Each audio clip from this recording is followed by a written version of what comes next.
fazer as suas bailarinas esperarem quietinhas durante um circuito? Essa pergunta muitas professoras me fazem, porque afinal de contas, né? Enquanto uma criança está fazendo lá o seu circuito, as outras estão esperando. E, obviamente, elas não ficam ali, né, muito quietinhas. Algumas, às vezes, se dispersam, começam a correr pela sala, começam a levantar do lugar, né, quando você quer que elas esperem. Então, bora lá que nessa mini aula de hoje eu vou te responder como é que você faz aí para fazer circuitos de forma que as suas crianças amem fazer os circuitos e não fique ali maçante, né, elas esperando a sua vez e perdendo a atenção. Bora lá então. O importante, gente, é a gente entender que existem duas funções executivas super necessárias, são exigidas para que a sua bailarina consiga executar os circuitos. Essas funções executivas, né, que fazem parte aqui do nosso lobo frontal, são memória de trabalho e controle inibitório. O controle inibitório é aquilo que faz com que a gente freie os nossos comportamentos, né? Ou seja, com que a criança consiga permanecer sentada, não tenha vontade de ficar se saracoteando ali pela sala enquanto a outra coleguinha está fazendo.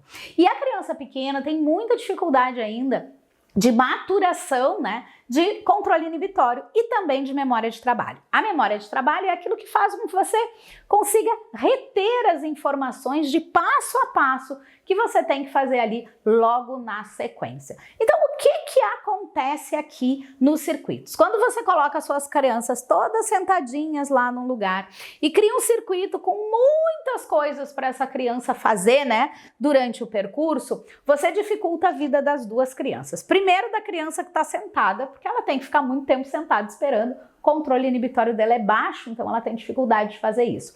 E segundo, você dificulta o processo de quem está executando, porque você colocou muitas atividades diferentes para essa criança fazer nesse circuito e ela não tem memória de trabalho suficiente para conseguir decorar isso. Então ela tem que fazer muito esforço ou tem que esperar você ajudá-la para que ela consiga executar. Bora lá então!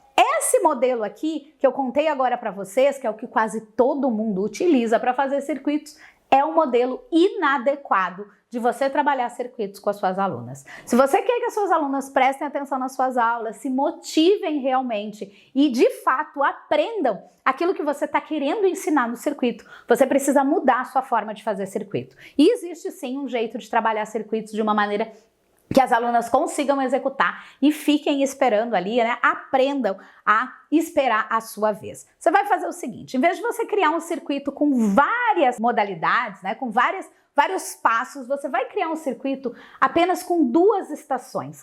Que eu chamo de estações, né? Você vai criar lá um circuito onde elas tenham que ir daqui até aqui fazendo determinado passo e daqui até aqui fazendo outro passo. Vamos dizer que você quer que daqui até ali elas vão caminhando de meia ponta e daqui até aqui você quer que elas façam o salto do coelho. Ó, vou desenhar um coelho bem aqui assim, a la Geve, tá bom? Vocês querem que elas vão saltando, né?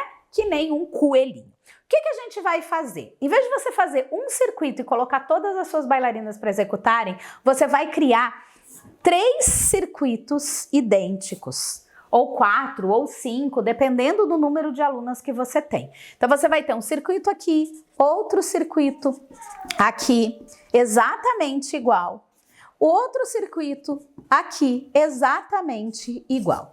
Digamos que você tem 6 bailarinas nessa turma. O que você vai fazer? Você vai colocar 2 crianças para fazer esse circuito, 2 crianças aqui nesse e 2 crianças nesse. Sem ficarem sentadas, as suas alunas estão de pé. Então, as 3 primeiras crianças vão executar o circuito e vão ir para o final da fila. Quanto tempo as próximas crianças tiveram que esperar?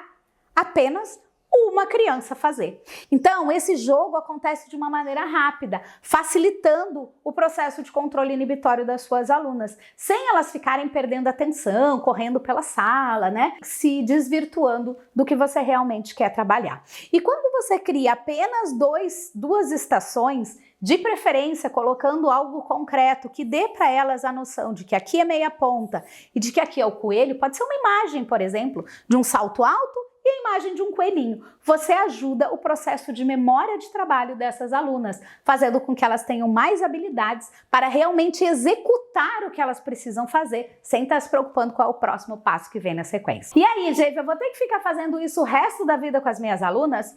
Não, né? A partir do momento em que você percebe que elas já estão conseguindo ficar nessas colocações aqui, né? Nessa espera de uma maneira tranquila e calma, você vai fazer o quê? Você vai passar para a próxima colocação. Então, em vez de você usar 3 circuitos idênticos, você vai utilizar 2 circuitos idênticos agora com 3 bailarinas em cada circuito e vai manter os referenciais, ó. Nós estávamos usando lá meia ponta e o coelhinho. Então, agora, quanto tempo as suas alunas vão precisar esperar? Agora elas precisam esperar 2 bailarinas, né? Vai o primeiro grupo, depois o segundo e depois o terceiro. Até que então você percebe que elas estão conseguindo permanecer bem aqui, fazendo isso com tranquilidade. Aí você pode passar para uma única fila com um único circuito. Mas nunca passe muito de 2 ou 3 estações, né? De 2 ou 3 movimentos, tá? Porque você não tem necessidade de fazer a criança ficar passando, né? Exigindo tanto da memória de trabalho, porque você vai ter queda de produtividade, de qualidade na execução. Por quê? Porque você mandou, né, soldadinhos, como eu chamo, lá dentro do cérebro da criança, para ficarem se preocupando com o decorar, o lembrar o que elas têm que fazer e menos com a qualidade técnica do que elas estão executando. Então, para que você possa ter mais qualidade técnica, você pode fazer, tenho 10 exercícios que eu quero fazer, você vai fazer 5 circuitos de 2 estações para elas, tá? Porque isso vai facilitar bastante a vida das suas bailarinas. E assim como esse, a gente tem diversas formas de você estruturar aulas, atividades com as suas bailarinas realmente prestando atenção nas suas aulas e aprendendo a técnica de dança com qualidade. Tudo isso eu tenho estruturado dentro da minha formação completa no Aprende, né? A formação completa aqui da Psicopedagodança. Para você conhecer mais aí sobre a formação, basta você clicar no link que está aparecendo aqui embaixo desse vídeo ou em algum lugar aqui dessa tela, ou escrever aqui embaixo nos comentários professora motivadora, para você poder conhecer tudinho que tem dentro da formação e poder aí já entrar na lista de espera para a nossa próxima turma. Um grande abraço para vocês e a gente se vê, ó. Beijinhos e tchau, tchau.